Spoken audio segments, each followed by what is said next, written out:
الحمدللہ رب العالمین والصلاة والسلام علی سید الانبیاء والمرسلین۔ عزیز طلباء، السلام علیکم ورحمۃ اللہ وبرکاتہ۔ ہم نے سورۃ انفال کے رکوع اول کا ترجمہ کر لیا۔ اب ہم اللہ کے فضل سے سورۃ انفال کے دوسرے رکوع کا ترجمہ کریں گے۔ تو ترجمہ کرنے سے پہلے اس رکوع کے اہم مضامین پر ایک نظر دوڑا لیتے ہیں۔ اس کا پہلا جو اہم موضوع ہے اس رکوع میں جس کا تذکرہ کیا گیا ہے وہ نیند اور بارش کے ذریعے اہل ایمان کی مدد ہے۔ میں نے آپ کے سامنے پہلے بھی عرض کیا تھا کہ سورۃ انفال کے اندر غزوہ بدر کا ذکر ہے، اور غزوہ بدر ایک جان کا غزوہ تھا جس میں مسلمان نہایت ہی قلیل تعداد میں تھے، بے سر و سامانی کا عالم تھا، ظاہری اسباب جنگ بھی نہیں تھے۔ تو یہ بہت ایک پریشر کی سچویشن تھی۔ تو اللہ رب العزت نے جنگ سے پہلے کی رات میں مسلمانوں کو پرسکون نیند عطا کی، اور جس جگہ پہ مسلمانوں نے ڈیرے جمائے تھے وہ جگہ کچی تھی، ریتیلے میدان تھا۔ اللہ نے بارش کے ذریعے ان کے پینے کا پانی بھی اکٹھا کر دیا، وہاں پر ان کے جانوروں کے لیے بھی پانی اکٹھا ہو گیا، اور وہ جو ریتلی زمین تھی وہ بھی بارش کی وجہ سے بیٹھ گئی، اس کے اوپر چلنا پھرنا آسان ہو گیا۔ تو اللہ تعالیٰ نے اپنی نوازشات کا دروازہ اس طرح کھولا کہ مسلمانوں کو ایک بہترین نیند دی، جو ایک انتہائی خوبصورت نیند تھی، جس کے اٹھنے کے بعد مسلمان فریش تھے، ان کے اعصاب پہ کسی قسم کا بوجھ نہیں تھا۔ بارش نے اس کیفیت کو اور دوبالا کر دیا۔ اللہ اور اس کے رسول کی مخالفت کا انجام۔ اس رکوع میں آپ پڑھیں گے کہ کفار نے اللہ اور اس کے رسول کے احکامات کی مخالفت کی، تو اللہ تعالیٰ نے ان کو دنیاوی اور اخروی عذاب کا مزہ چکھایا۔ وہ دنیاوی عذاب کیا تھا، اخروی عذاب کیا ہوگا، اس کے بارے میں بھی ہم اس رکوع میں پڑھیں گے۔ کفار کے ساتھ مقابلے کی صورت میں ہدایات۔ اس رکوع میں اللہ رب العزت نے مسلمانوں کو ہدایات دی ہیں کہ جب تمہارا کفر کے ساتھ مقابلہ ہو، جب کفر کے ساتھ تم برسرے پیکار ہو، تو اس وقت تم نے ایمان اور جذبہ ایمانی کا مظاہرہ کرنا ہے، پیٹھ نہیں پھیرنی، کیونکہ مومن حق کا علم بردار ہوتا ہے، اور حق کا علم بردار کبھی بھی پیٹھ نہیں پھیرتا۔ کفار کی طرف کنکریاں پھینکنا۔ اس رکوع میں آپ اپنے نبی پاک صلی اللہ تعالیٰ علیہ وسلم کا ایک بہت ہی خوبصورت معجزہ بھی پڑھیں گے کہ آپ نے کفار کی طرف مٹھی بھر کنکریاں یا ریت پھینکی، تو وہ کفار کا کوئی ایسا شخص نہیں بچا تھا کہ جس کی آنکھوں اور منہ میں نہ گئی ہو۔ تو یہ ایک آپ کا بہت بڑا معجزہ ہے جس کا تذکرہ اللہ رب العزت نے سورۃ انفال کے دوسرے رکوع میں کیا ہے۔ اب میں ان آیات کا ترجمہ کروں گا، آپ نہایت ہی غور کے ساتھ اور توجہ کے ساتھ انہیں سنیں گے۔ اذ جب یغشیکم النعاس آمنۃ منہ،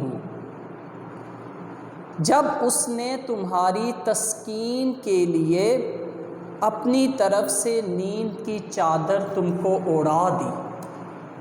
اذ جب یغشیکم النعاس، اس نے اوڑھ دی نیند کی چادر، آمنۃ منہ، جو اس کی طرف سے تسکین والی تھی، وَيُنَزِّلُ عَلَيْكُم مِّنَ السَّمَاءِ مَاءً، اور آسمان سے بارش برسائی، آسمان سے پانی برسایا، وَيُنَزِّلُ، اور نازل کیا، برسایا، علیکم، تمہارے پر، من السماء، آسمان سے، ماء، پانی، کیوں؟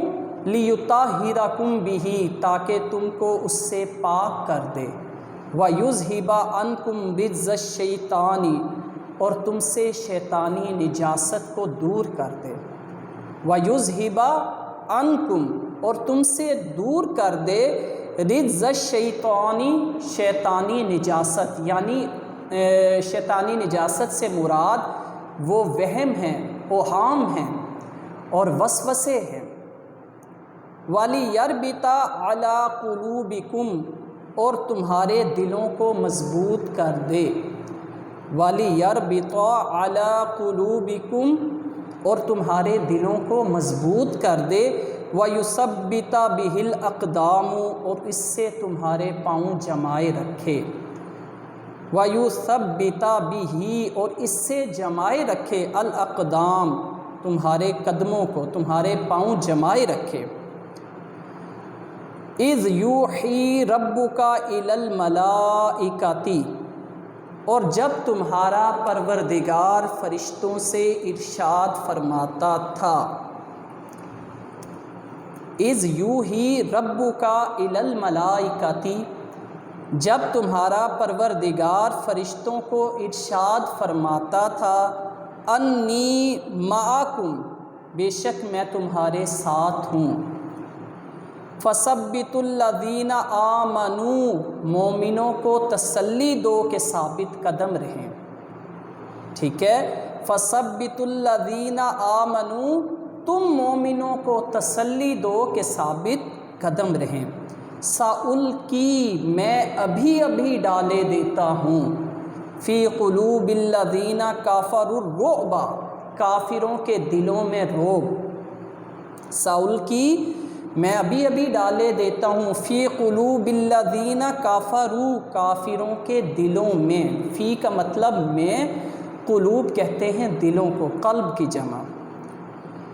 فَاضْرِبُوا فَوْقَ الْأَعْنَاقِ ان کی گردنوں پر مارو، ٹھیک ہے۔ فَاضْرِبُوا فَوْقَ الْأَعْنَاقِ ان کی گردنوں پر مارو۔ وَاضْرِبُوا مِنْهُمْ كُلَّ بَنَانٍ اور ان کا پور توڑ ڈالو، یعنی جوڑ ان کے توڑ ڈالو۔ یہ ہے وہ عذاب۔ پہلے میں ذکر ہو گیا نیند اور بارش کا کہ کیسے اللہ تعالیٰ نے نیند کے ذریعے تسکین کی چادر مسلمانوں پر اوڑھ دی اور بارش برسا کر ان کے جو ذہنوں میں وہم تھے، وسوسے تھے، شیطانی نجاست تھی، اس کو دور کر دیا۔ اور اب اللہ رب العزت فرما رہے ہیں کہ کافروں کی تم گردنیں اڑا دو اور ان کا پور توڑ ڈالو۔ کیوں؟ ذالک بانہم یہ سزا اس لیے دی گئی، ذالک یہ سزا اس لیے دی گئی بانہم شاقوا اللہ ورسولہ کیونکہ انہوں نے اللہ اور اس کے رسول کی مخالفت کی۔ شاقو کا مطلب ہوتا ہے مخالفت کرنا، انہوں نے مخالفت کی۔ وَمَن يُشَاقِقِ اللَّهَ وَرَسُولَهُ اور جو اللہ اور اس کے رسول کی مخالفت کرے گا یا کرتا ہے، فَإِنَّ اللَّهَ شَدِيدُ الْعِقَابِ تو خدا سخت عذاب دینے والا ہے۔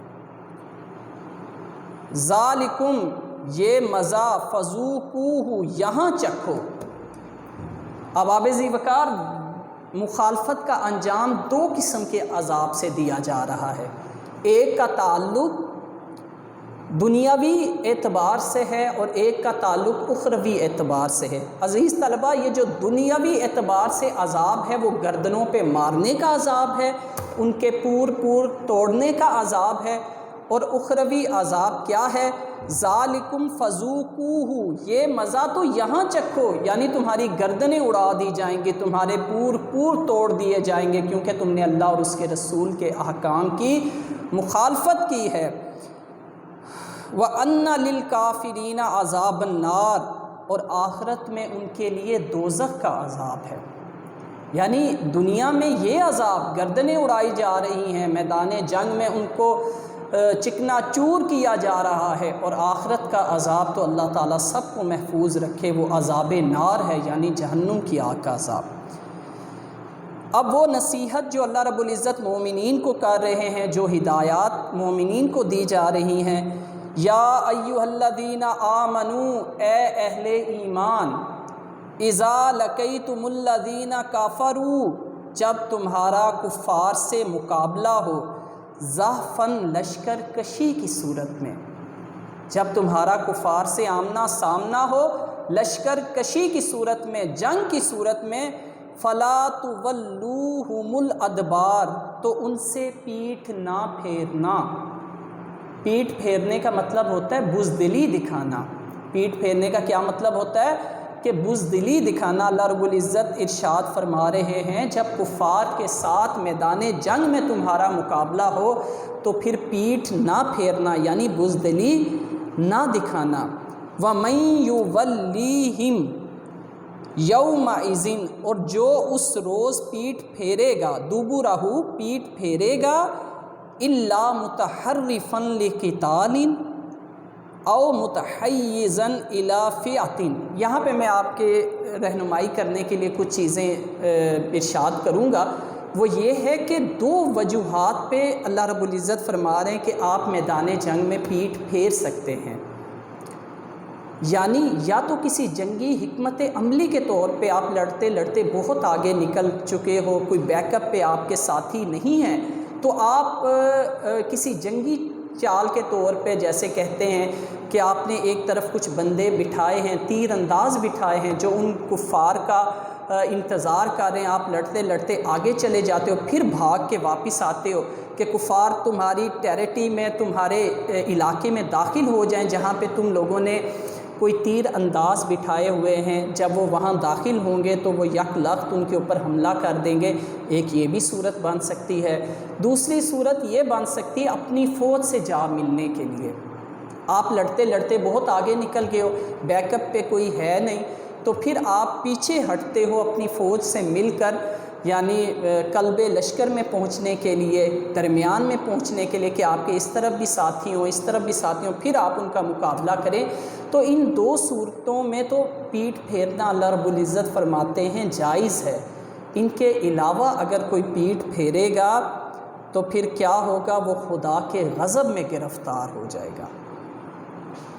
وَمَن يُوَلِّهِمْ يَوْمَئِذٍ دُبُرَهُ، اور جو شخص جنگ کے روز اپنی پیٹھ پھیرے گا، الا مگر متحرفا لقتال، جنگی حکمت عملی کے طور پر، متحرفا لقتال جنگی حکمت عملی کے طور پر کنارے کنارے چلے، او متحیزا الی فئۃ، یا اپنی فوج سے جا ملنے کے لیے پیٹھ پھیرے گا۔ یہ دو صورتیں تو جائز ہیں۔ فئۃ کہتے ہیں فوج کو، گروہ کو، فئۃ۔ فقد باء بغضب من اللہ، ان دو صورتوں کے علاوہ اگر کوئی پیٹھ پھیرے گا، فقد باء بغضب من اللہ، تو وہ خدا کے غضب میں گرفتار ہو گیا۔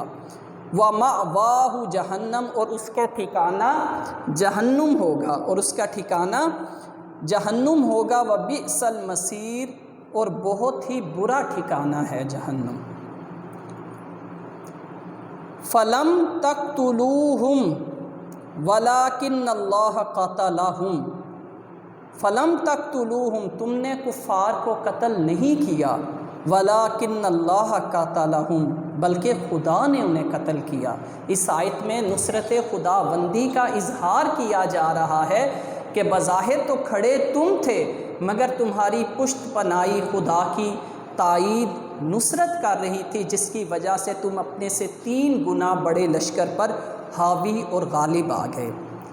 وما رمیتا اذ رمیتا ولیکن اللہ رما، حضور نبی رحمت صلی اللہ تعالیٰ علیہ وسلم کے معجزے کا اظہار، جب آپ نے مٹھی بھر ریت ان کفار کی طرف پھینکی تو اتنے بڑے لشکر میں احباب عزیز طلباء، تو آپ اندازہ فرمائیں کتنا بڑا لشکر ہے۔ 1000 کا جو لشکر ہے اس میں سے کوئی ایک ایسا شخص نہیں بچا جس کی آنکھوں میں اور منہ میں وہ مٹی نہ گئی ہو۔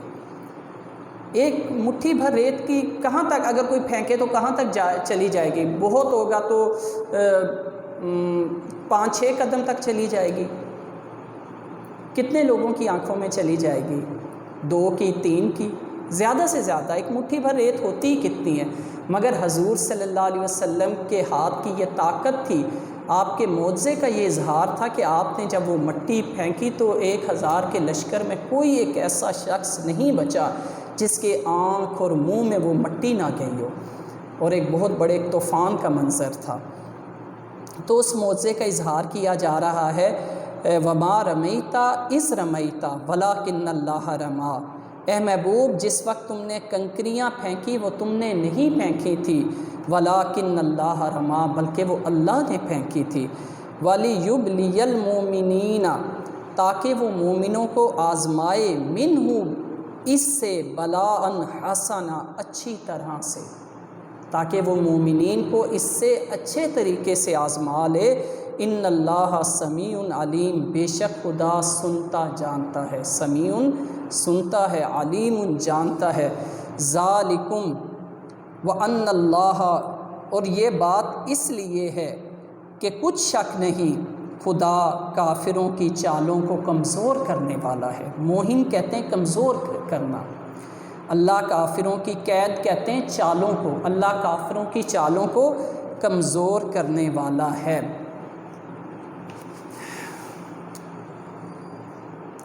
ان تستفتحوا، کفار اگر تم محمد صلی اللہ تعالیٰ علیہ وسلم پر فتح چاہتے ہو، فقد جاءکم الفتح، تو تحقیق فتح تو آ چکی۔ اگر تم محمد صلی اللہ تعالیٰ علیہ وآلہ وسلم پر فتح چاہتے ہو، ان تستفتحوا، اگر تم فتح چاہتے ہو محمد صلی اللہ علیہ وسلم پر، فقد جاءکم الفتح، تحقیق فتح تو آ چکی مسلمانوں کے حصے میں۔ وَإِن تَنْتَهُوا، اگر تم باز آ جاؤ، فَهُوَ خَيْرٌ لَكُمْ، تو یہ تمہارے حق میں بہتر ہے۔ وَإِن تَنْتَهُوا، اگر تم باز آ جاؤ، فَهُوَ خَيْرٌ لَكُمْ، یہ تمہارے حق میں بہتر ہے۔ وَإِن تَعُودُوا نَعُودْ، اگر پھر نافرمانی کرو گے تو ہم تمہیں عذاب دیں گے۔ وَلَن تُغْنِيَ عَنْكُمْ فِئَتُكُمْ، اور تمہارا بڑا لشکر تمہارے کچھ کام نہیں آئے گا۔ وَلَوْ كَثُرَتْ، اگرچہ وہ کتنا ہی زیادہ ہو۔ وَلَن تُغْنِيَ عَنْكُمْ فِئَتُكُمْ شَيْئًا، تمہارا وہ لشکر تمہارے کچھ کام نہیں آئے گا۔ وَلَوْ كَثُرَتْ، خواہ وہ کتنا ہی زیادہ کیوں نہ ہو، تمہاری جماعت کتنی ہی بڑی کیوں نہ ہو، اگر مقابلے میں خدا ہوگا تو تمہارا وہ لشکر تمہارے کچھ کام نہیں آئے گا۔